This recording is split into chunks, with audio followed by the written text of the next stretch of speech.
तो कहते हैं कि भगवान से रिश्तेदारी हो गई तो संसार में कोई आपको परेशान नहीं कर सकता है। तो इसी तरह भगवान ने पूरा उपाय बता करके वैकुंठ लोग आज चले गए। ब्राह्मण देवता ने संकल्प किया कि इस कथा को हम कल ही करेंगे भगवान के सामने। फिर भगवान वापस वैकुंठ लोग गए और ब्राह्मण देवता पूरा दिन बीत गया, शाम के समय सोने जा रहे हैं तो उनको नींद ही नहीं आ रही है कि हम भगवान के सामने संकल्प तो ले लिया है परंतु हमारे पास कोई व्यवस्था नहीं है, भगवान का पूजन घर पे करेंगे कैसे। इसमें फल फूल प्रसाद मंगाना पड़ता है, ब्राह्मण बुलाना पड़ता है, दक्षिणा देनी पड़ती है, हमारे पास तो कोई व्यवस्था नहीं है। और शाम के समय सोने के लिए गया तो नींद नहीं आ रही, रात भर भगवान से प्रार्थना करता रहा कि भगवान हम आपकी पूजा करना चाहते हैं और इसको हम कल ही करेंगे, आप जैसे मर्जी हमसे हमारे हाथ से आप अपनी पूजा करा लेना। क्योंकि जब तक भगवान नहीं चाहेंगे भगवान की पूजा कोई इंसान कर ही नहीं सकता, ये पैसे से नहीं होता।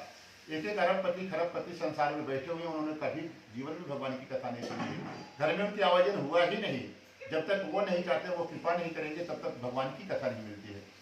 तो अरे घर में ही रहेंगे, आदमी को टाइम नहीं रहेगा बैठ के सुनने का, जब तक वो नहीं चाहेंगे। ये उनकी इच्छा से सारा कुछ होता है, तो बहुत दूर की बात है। तो भगवान वो संकल्प लिया कि प्रभु इसको हमको कल ही करना है, जैसे मर्जी वैसे आप करा लेना। रात भर रोता रहा, भगवान से प्रार्थना करता रहा। सुबह ब्राह्मण देवता उठे हैं, जैसे 5 घर में भिक्षा मांगने के लिए जाते हैं वैसे भिक्षा मांगने के लिए गए हैं।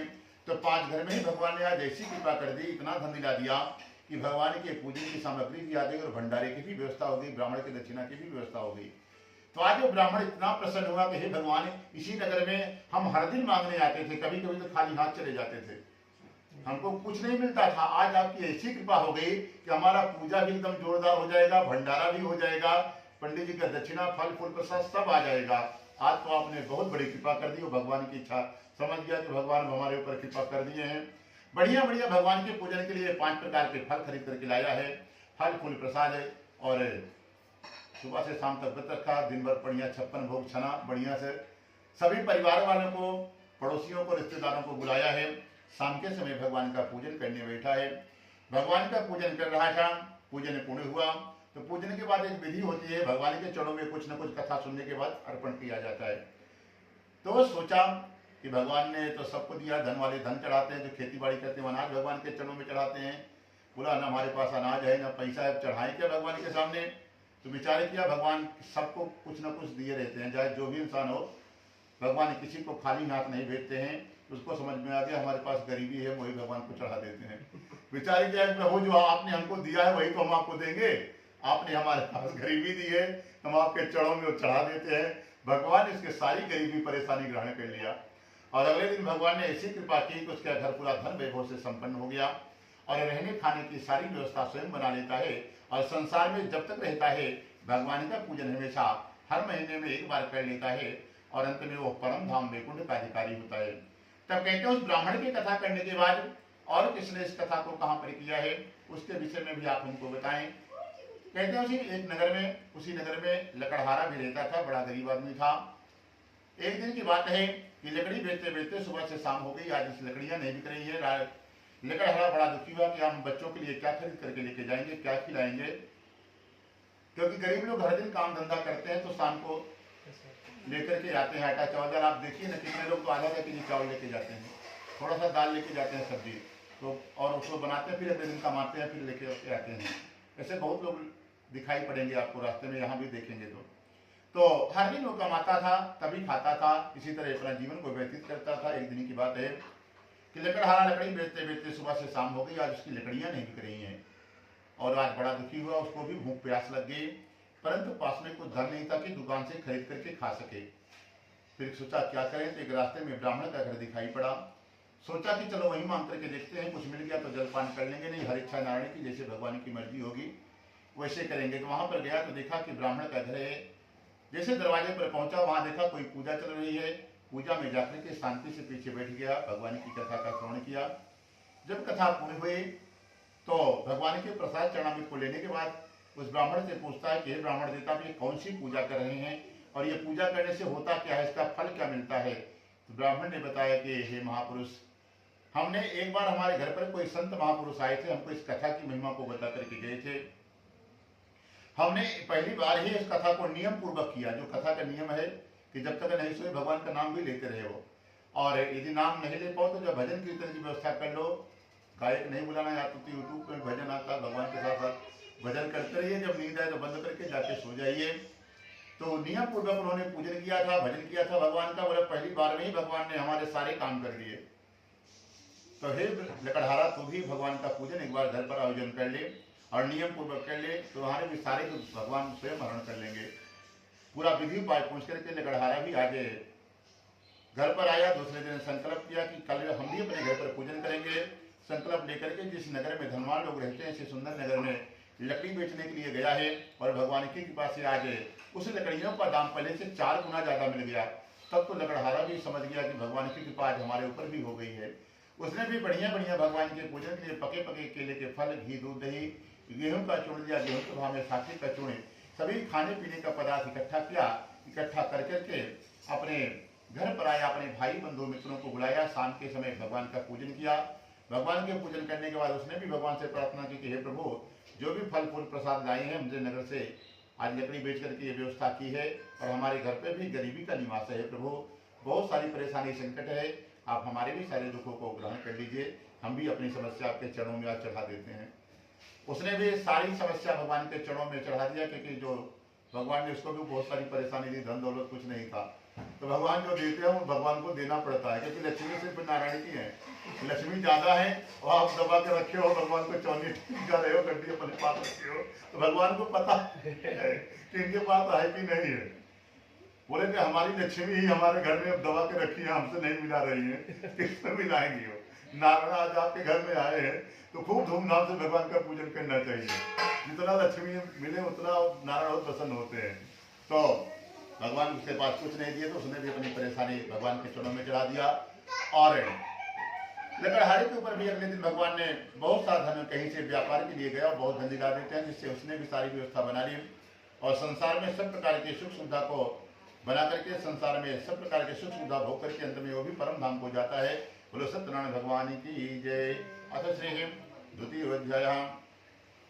ओम श्रीमन्नारायण नारायण नारायण भजमन नारायण नारायण नारायण विष्णु नारायण नारायण नारायण गोविंद नारायण नारायण नारायण। आदि तृतीय अध्याय। तीसरे अध्याय में पूछते हैं कि कहते हैं कि पहले जमाने में कुलकामपुर नाम का राजा है। राजा बड़ा ही धर्मात्मा है। उसकी पत्नी भी कमल के समान मुख वाली और सती और सावित्री हैं। एक दिन की बात है कि राजा अपने घर पर पूजा पाठ करके नगर में के जो जितने पूर्वज हैं, जो भी मंदिर आसपास बनवाए थे, सभी मंदिरों में राजा हर दिन दर्शन करने के लिए जाता है। सनातन धर्म का नियम है, पहले जमाने में चाहे राजा हो चाहे गरीब आदमी, मंदिर हर कोई जाता था। अभी तो टाइम ही नहीं है किसी के पास।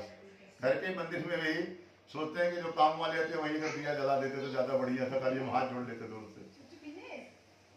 तो कलयुग का यह प्रभाव है। कलयुग में और सब जितना दूर से ही नमस्कार करेंगे भगवान को, नजदीक नहीं जाते हैं। कितने लोग तो गाड़ी चलाते चलाते ही सब झुका लेते हैं, बस हो गया, जय श्री राम, आगे बढ़ जाते हैं। टाइम ही नहीं है उनके पास। और इसी तरह उनको ये नहीं पता कि एक दिन भगवान के पास चलना भी है, तो हम क्या बताएंगे भगवान को कि हमने क्या किया है। आपने हमको संसार में भेजा था, हमने किया क्या। भगवान के दर्शन तो हर दिन करते रहिए, भगवान का नाम लेते रहिए, जो एकदम सुलभ है। भगवान का नाम हमेशा आप ले सकते हैं। और लोग कहते हैं कि खान पीन आचार विचार में कि हम ये चीज खाएं वो चीज खाएं, तो भगवान का कैसे नाम लें। तो एक वेद का ही मंत्र है, हरे रामा हरे कृष्णा कृष्णा कृष्णा हरे हरे। वो आप हर हाल में उसका भजन आप कर सकते हैं, किसी भी अवस्था में हो, उसमें दोष नहीं लगता।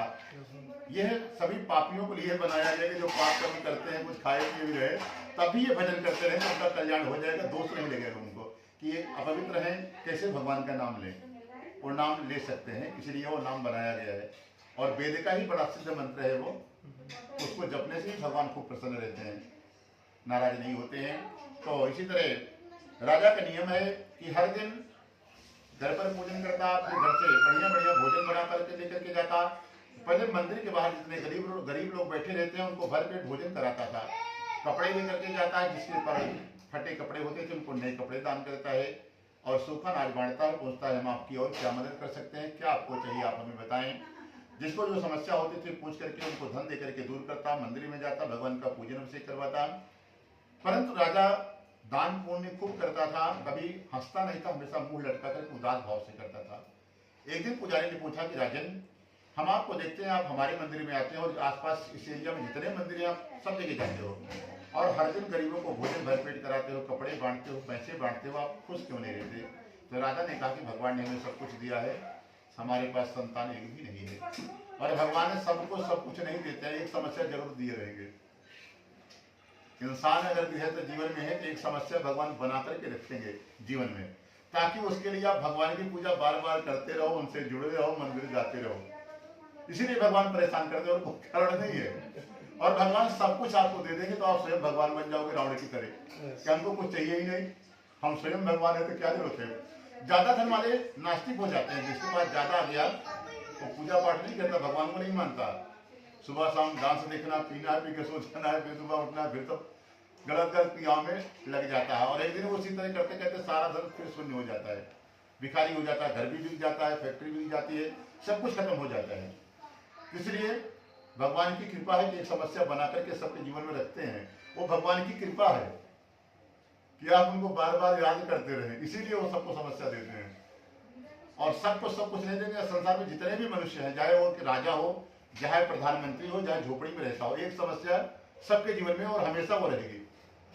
किसी को सब चीज ठीक है, किसी को पति गुस्से में मिल जाता है, दिन भर लड़ाई झगड़ा घर में होता रहता है, किसी के पास धन की समस्या, किसी के पास संतान नहीं हो रहे हैं, किसी के यहाँ शादी नहीं हो रही है, कुछ न कुछ समस्या सबके जीवन में है। कोई भी संसार का मनुष्य पूर्ण सुखी नहीं है, पूर्ण खाली परमात्मा ही है, बाकी सबके जीवन में अभाव है। तो इसी तरह भगवान का पूजन राजा करता था। पुजारी ने पूछा तो उसने बताया कि हमारे पास कोई संतान नहीं है, इसी कारण बस कभी हमको हंसी नहीं आती है। पुजारी ने कहा कि राजन, एक बहुत छोटा सा उपाय है, खाली आप उसी को कर लीजिए और हम आपको भरोसा देते हैं कि 365 दिन के अंदर ही संतान हो जाएगी, परंतु नियम पूर्वक करना, जो कथा का नियम है मनमाना उसमें नहीं करना। राजा ने पूरा उपाय पूछा, पूछ करके अपने घर आया, अपने मंत्री को बुलाया और मंत्रियों को कहा कि हमारे नगर के पास में एक भद्रशिरा नामक नदी है, यदि संतान पाना है तो कोई नदी के किनारे यह पूजा करना पड़ता है या कोई नदी का संगम हो, तो 1 साल के अंदर ही संतान हो जाती है घर में। तब राजा के नगर में भद्रशिरा नामक नदी थी, वहां पर बढ़िया अगले दिन वेदी मंडप बनवाया है, सुबह से शाम तक पत्नी और राजा व्रत रखा। अगले दिन पूरे नगर वासियों को लेकर के राजा नदी के किनारे गया और भगवान का कथा सुन रहा था। उसी नगर में एक साधु नामक बनिया भी रहता था और व्यापार से वापस जा रहा था। देखा कि हमारे नगर का राजा शाम के समय यहाँ पर कौन सा पूजा कर रहा है, चलो चल करके देखते हैं। तो राजा वहां पर गया तो क्या देखा कि बड़ी संख्या में राजा भगवान और साधु बनिया क्या देखा, भगवान का पूजन चल रहा है और जाकर के सीधे शांति से पीछे बैठ गया। भगवान की कथा कहीं भी हो, यदि आप लेट देर से जाते हैं तो एकदम पीछे जाकर शांति से बैठ जाए कि पड़ोसी को भी नहीं मालूम हो कि आप अभी आए हैं, क्योंकि आपकी वजह से उसका ध्यान भंग नहीं होना चाहिए, कथा रुकनी नहीं चाहिए, क्योंकि ये ज्ञान गंगा है, गंगा में बांध बनाने का दोष लग जाता है और ये गंगा अविरल बहनी चाहिए। तो इसीलिए साधु बनिया बाद में आया, पीछे बैठ गया, भगवान की कथा पूर्ण हुई, प्रसाद चढ़ामित लेता है। उसके बाद फिर राजा से पूछता है कि हे राजन, इतने भक्ति भाव से आप कौन सा पूजा कर रहे हैं, इसको करने से क्या फल मिलता है? तब राजा ने कहा कि हमारे पास कोई संतान नहीं है, एक संतान पाने के लिए हम पूजा कर रहे हैं। तो साधु बनिया को भी सेम समस्या थी, उसके पास भी धन का कोई कमी नहीं था, सोने चांदी का कारोबार है, परंतु घर पे संतान एक भी नहीं है। ये भगवान की लीला है, जिसके पास खाने का धन देते हैं भगवान, उसके पास खाने वाला ही कोई नहीं है। और जिनके यहाँ खाने का खूब भरा हुआ है, संतान ही नहीं है, जिनके यहाँ संतान खूब है उनके यहाँ खाने का ही कुछ नहीं है, न पहनने के कपड़े न खाने के लिए। ये समस्या है पूरे संसार के, इससे भी लोग दुखी हो रहा है। गरीब लोग इसलिए दुखी है कि हम शाम को खाएंगे, और बड़े लोग को ये टेंशन से परेशान है कि शुगर है, डॉक्टर सब चीज मना कर दिया, 56 भोग को रखा, लेकिन खाएंगे तो दिक्कत होगा, पहले इंसुलिन ले लेते हैं फिर बाद में खाएंगे। उसके बाद भी समस्या उनको बनी हुई है, 20-20 गोली खाते हैं बड़े लोग, सुबह से शाम तक दवाई खाएंगे तभी कुछ खाएंगे, डॉक्टर सब मना कर दिया उनके बेचारे को। तो ये सबकी समस्या है, गरीब का अलग समस्या है, बड़े आदमी का अलग समस्या है। और बीपी, शुगर, ये हार्ट, ये सब नॉर्मल उनकी बीमारियां होती हैं। जितने बड़े लोग रहेंगे भगवान सबको देते हैं, क्योंकि हॉस्पिटल चलेगा कैसे? वो लोग भी तो धूप दीप अगरबत्ती दिखाता है ना कि हमारे पास भी आए पेशेंट। ये भगवान की लीला है। और वो लोग बड़े बड़े हॉस्पिटल में जाते हैं, लाखों देने के लिए जाते हैं, छोटा आदमी छोटी हॉस्पिटल जाता है। तो सबका काम चलता रहे, भगवान सबके लिए व्यवस्था बना करके इसीलिए रखते हैं, क्योंकि भगवान की सेवा हर कोई करता है, सब सोचता है कि हमारा धंधा चले। तो इसी तरह साधु बनिया उपाय पूछा, उपाय पूछ करके अपने घर गया और अपनी पत्नी को बताया कि हे देवी, एक ऐसी कथा सुन करके आए हैं जिसको करने से साल भर में ही संतान हो जाती है। सेठानी जी ने कहा कि सेठ जी हमको ये कल ही करना है। सेठ जी बोले ठीक है देवी, परंतु सेठ जी महालोभी आदमी से धन नहीं खर्चा करना चाहते थे, उनसे धन निकलता ही नहीं है। और सोने चांदी का कारोबार, धन की कोई कमी नहीं है। दरिद्र दो प्रकार के होते हैं, एक तो भगवान ने जिसको दिया है और वो भगवान को नहीं दे, और एक के पास सही सही उसके पास कुछ है ही नहीं है देने के लिए भगवान के। तो साधु बनिया के पास खूब रखा था, परंतु कभी पूजा पाठ दान करते ही नहीं थे। इसी तरह जब समाचार मिला कि ये कथा करने से संतान हो जाएगी, तो सेठ जी ने विचार किया इसमें फल फूल प्रसाद लाना पड़ेगा, पंडित जी को दक्षिणा देना है, सबको बुलाना पड़ता है, अकेले कथा नहीं सुनी जाती, उनको भी खाने पीने की व्यवस्था करना पड़ेगी, इसमें धन खर्चा होगा। तो सेठ जी को समझ में आया कि गरीबों के लिए भी भगवान ने एक उपाय बनाया है, दरिद्रों के लिए, कि पत्रम पुष्पम फलम कोयम। भगवान कहते हैं पेड़ का पत्ता, किसी पेड़ का पत्ता जो दरिद्र हो वो ला करके चढ़ा दे, तब भी हम उसका काम कर देंगे। जंगली फूल जो खरीदना नहीं पड़े दुकान पे, कोई भी फूल ला करके भगवान कहते हैं चढ़ाव में रख दो, तभी हम तेरे काम कर देंगे। कोई जंगली फल ही ला के रख दे। और कोयम मतलब जल, जल मतलब पानी, ये नॉर्मल नहीं, आंख से। हाँ, भगवान ने कहा कि कुछ भी चढ़ा दे तो उसके भी हम काम कर देते हैं। तो सेठ जी तन से दरिद्र थे और अपने मन से दरिद्र थे सेठ जी, तो सेठ जी को समझ में आया फ्री वाला उपाय, जल ही चढ़ा देते हैं भगवान को। अपनी पत्नी को लिया, मंदिर पहुंचा और भगवान के सामने ऐसे भाव विभोर हो गया कि हे प्रभु, जिस नगर में जाते हैं कोई हमारा मुंह देखना नहीं चाहता, कि निर्वंशी इनके यहाँ संतान है, इनका मुंह देखना पाते है। और सही से वो भाव में ऐसे खो गए, सेठ जी दुखी हो गए कि आंसू आ ही गया आंख से, भगवान के चौखट पे गिरा। सेठ जी समझ गया अब काम हो गया। पत्नी को लिए वापस आ गए। धीरे धीरे समय बीता। राजा के यहाँ पुत्र का जन्म हुआ, सेठ जी के यहाँ कन्या का जन्म हुआ। तब सेठानी जी ने कहा कि देख तुम्हारी कंजूसी गड़बड़ कर गई, राजा पहले पूजा किया था, पहला संतान बेटा हुआ है, तूने बाद में की, तुम्हारे यहाँ बेटी हो गई, परंतु कोई बात नहीं, तूने उधार किया है, पूजा भी किया नहीं है, बेटी हो गई। अब एक काम कर, अब तो पूजा कर लीजिए। सेठ जी ने सोचा काम हो गया, क्या जरूरत है पैसा खर्चा करने का। परंतु सेठ जी अपनी पत्नी का विरोध कर ले, इतना सेठ जी में हिम्मत नहीं थी कि सामने मना कर दे कि नहीं कराएंगे। सेठानी जी दबंग थी और डर गए कि सामने विरोध भी नहीं कर सकते हैं। सेठ जी ने कहा कि बुद्धि से ही काम करना पड़ेगा। सेठ जी ने कहा ठीक है देवी, हमारे परिवार की बहुत पुरानी परंपरा है कि जब बच्चों की शादी होती है उसके पहले भगवान नारायण का कथा करना पड़ता है। और पहले जमाने में 5 साल के अंदर ही और 7 साल के अंदर ही बच्चों की शादी हो जाती थी, क्योंकि कन्या दान का नियम ही वही था। शास्त्र में, अपने सनातन धर्म में नियम है कि जब कन्या रजस्वला धर्म में हो जाए तो उस कन्या का दान करने का पुण्य नहीं मिलता है, उसके पहले ही कन्यादान करना चाहिए जब वो पवित्र रहे। तो हाँ, तो सेठ जी ने कहा कि 5 साल में विवाह करना है इसका, और 5 साल में भी हम लोग, न तुम बूढ़ी हुई ना हम बूढ़े हुए कि चलना पड़ा गया। एक काम करो, चलो भगवान से क्षमा मांग करके आ जाते हैं, माफी के प्रभु भी बहुत खर्चे में है, इस बार छोड़ देना। जब बेटी का विवाह करेंगे तो सबसे पहले आपको घर पे बुलाएंगे, आपका पूजन अभिषेक कर लेंगे, उसके बाद ही फिर हम शादी का कार्य आगे बढ़ाएंगे। पत्नी को लिया सेठ जी, पहुंच गया मंदिर, क्षमा मांग लिया, भगवान क्षमा कर दिया, वापस आ गया और व्यापार करने के लिए चला गया। वापस 5 साल बाद सेठ जी घर आए तो देखा आज उनकी बेटी अपने सहेलियों के साथ घर पर बैठ कर खेल रही थी, क्योंकि आज की तरह मोबाइल लैपटॉप नहीं होता था। कोई मिट्टी का, कोई वैसे कपड़े का बाल बना करके आपस में लड़कियां सब बच्चे लोग खेल रहे थे। सेठ जी ने देखा कि हमारी बेटी भी 5 साल की हो गई है, इसका विवाह करना चाहिए। एक अपने दूत को बुलाया और कहा कि हमारी लड़की के लिए कोई सुयोग वर ढूंढ करके लाइए। साधु की आज्ञा पाकर के दूत लोग कांचनपुर नाम के नगर गए, जो आज हम लोग कलकत्ता के नाम से जानते हैं। पहले एक कांचनपुर नगर एक गांव था, तो वहां पर एक बढ़िया सुंदर बणिक पुत्र दिखाई पड़ा और दूतों ने, उनके नौकरों ने सेठ जी के पास ले आया। सेठ जी को भी लड़का पसंद आ गया और आज बड़ी धूमधाम से सेठ जी अपने बेटी का विवाह कर रहे हैं। खाने पीने का सैकड़ों काउंटर लगा दिए, महंगा से महंगा टेंट हाउस, VIP सारी व्यवस्था सेठ जी ने की, क्योंकि वो गांव समाज में दिखाना पड़ता है।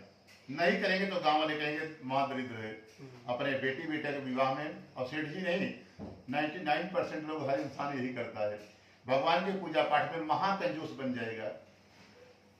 और जब बेटी बेटी का विवाह करना हो, जन्मदिन मनाना हो, तो बढ़िया से बढ़िया होटल देखेगा और पंडित जी का दक्षिणा वहां भी गड़बड़ रहता है। वहां भी जो सबसे कंजूस आदमी होता है उसको खड़ा किया जाए, पंडित जी से जाके आप बात करो, टेंट वाले से नहीं बात करेगा, खाने वाले को, कैमरामैन को 5-5 लाख रुपए दे देता है सब। लेकिन पंडित जी को कितना कम से कम में निपटाया जाए, जबकि सारा शादी का विधि वही करते हैं, वही उनको फल देना है, वही सारा कुछ है। मेन चीज वो लोग सब भूल जाता है, जो भूल जाता है तो शादी ब्याह में उनको समस्या आती है। पंडित जी तो दुखी होकर चले गए तो आशीर्वाद कैसे मिलेगा? क्योंकि ब्राह्मण ही भगवान के ही स्वरूप में, भगवान ने ब्राह्मणों के दूत ही ब्राह्मण होते हैं और भगवान के दूत हैं ब्राह्मण। यदि वो प्रसन्न है तो भगवान प्रसन्न है, और आपने ब्राह्मण को ही दुखी कर दिया तो आगे जीवन फिर सीधा साधा चलने वाला नहीं है। यह हर इंसान का, लेकिन सब लोग ये नहीं दिखता है। बाद में चाहे जो ही हो जाए, चाहे शादी 3 साल 5 साल ही चले, लेकिन पंडित जी को दुखी करके भेजना है तो एकदम पक्का उनका रहता है। वैसे वैसे कोई कोई कहीं कहीं मिल जाते हैं, 2 4 10 में, कि 10 20 जगह जाइए तो 1 आध 2 लोग मिल जाता है, जितना मांगिए उसका भी 2 गुना देकर प्रसन्न करके जाता है। उसको पता है कि हर जगह कम 5 लाख 10 लाख 20 लाख सबको दे रहे हैं, खाने वाले को, होटल वाले को, तो इन्हीं को क्यों दुखी करें? ये भी प्रसन्न होकर जाए, क्योंकि मेन काम तो शादी तो यही कराए हैं। तो उनका जीवन आज रातों दिन बढ़ते चले जा रहे हैं, सब तरक्की करते जा रहे हैं, क्योंकि धन देने से धन बढ़ता है। आप किसी धर्म काम में कहीं धन खर्चा किए तो 10 गुना आपका, वो 1000 गुना करके वापस देगा आपको। कहीं कहीं घूम के वापस आपके पास आएगा, आपकी सैलरी बढ़ जाएगी या कहीं से कुछ मिल जाएगा, कुछ न कुछ माध्यम भगवान बना देते हैं, उसको वापस अब बहुत जल्दी आ जाता है। तो साधु बनिया भी भगवान से प्रार्थना किया, वापस आ गया, प्रभु विवाह में करेंगे, बेटी का विवाह हुआ, खूब धन खर्चा किया, आज भगवान दुखी हो गए। पूजा करना भगवान का भूल गया, भगवान समझ गए कि हमको कभी नहीं याद करेगा, इसका सारा काम हो गया, संतान हो गई, व्यापार धकाधक चल ही रहा है, बेटे का विवाह भी हो गया, अब इसको हमारी जरूरत नहीं है।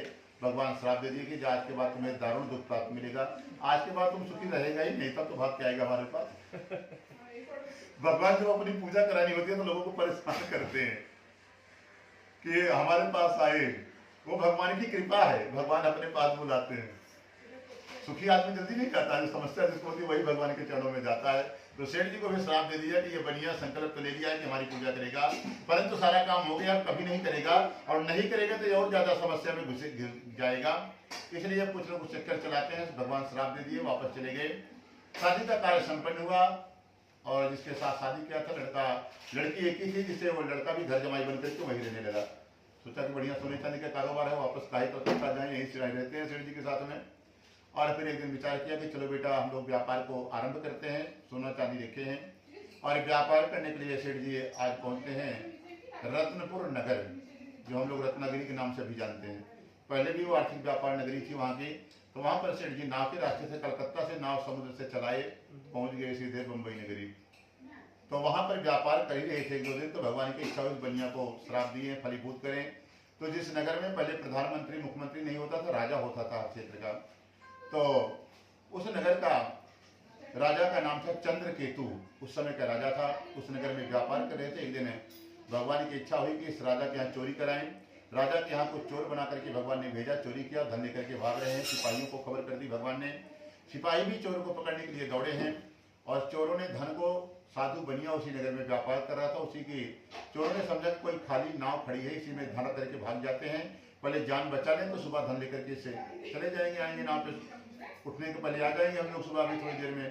तो सारा धन छोड़ करके भाग गए। पीछे से सिपाही आए, सिपाहियों ने आया और देखा कि लगता है कहीं यही दोनों तो चोर नहीं है, क्योंकि पहले जमाने में लाइट का भी नहीं खोज हुआ था, बल्ब नहीं होती थी, चंद्रमा का ही सहारा था।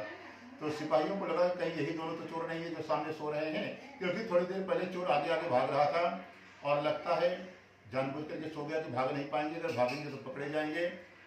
तो एक ने कहा कि एक काम करिए, पहले तलाशी ले लो, यदि चोर होगा तो धन भी कहीं आसपास ही छिपाया होगा। जैसे तलाशी लिया, राजा का सारा धन नाव में ही मिल गया। और सभी सिपाहियों ने ऐसी पिटाई की सेठ जी की, जैसे इंडियन फिल्म में जो सनी देओल की कौन सी फिल्म है, नेताजी को मार ले 2 दांत की नहीं, उसी तरह जितने बूढ़े जवान सिपाही थे सबने हाथ पांव साफ किया सेठ जी के ऊपर। इतने बड़े सेठ थे, कभी उनको अपमान नहीं हुआ था। पहली बार भगवान की ऐसी इच्छा हुई, ऐसी कुटाई हुई सेठ जी की, तो पूरा जीवन याद करिए। उसके बाद सिपाहियों ने हथकड़ी डाला और राजा के पास घसीट करके लाया गया। राजा से बताया कि राजा यही आपका धन चोरी किया था, इसके नाम में सारा धन आपको मिल गया है। और आज सेठ जी बार बार कि हाँ ये हमने चोरी नहीं किया, हमको खुद नहीं मालूम है कि ये धन कहाँ से हमारी नाम में आ गया। परंतु जहाँ पर कृपा राम की हुई, तहाँ पर कृपा करे सब कोई। जब तक भगवान की कृपा आपके ऊपर है तभी आप किसी सभा में जाएंगे, आपका सम्मान होगा, आपकी बात हर कोई मानेगा, सही बोल रहे हो। जब भगवान से ही तो नाराज हो जाए तो आप कितने भी बड़े सत्यवादी हो, आपकी कोई भी नहीं सुनने वाला है। और सेठ जी साधारण सेठ नहीं थे, सोना चांदी का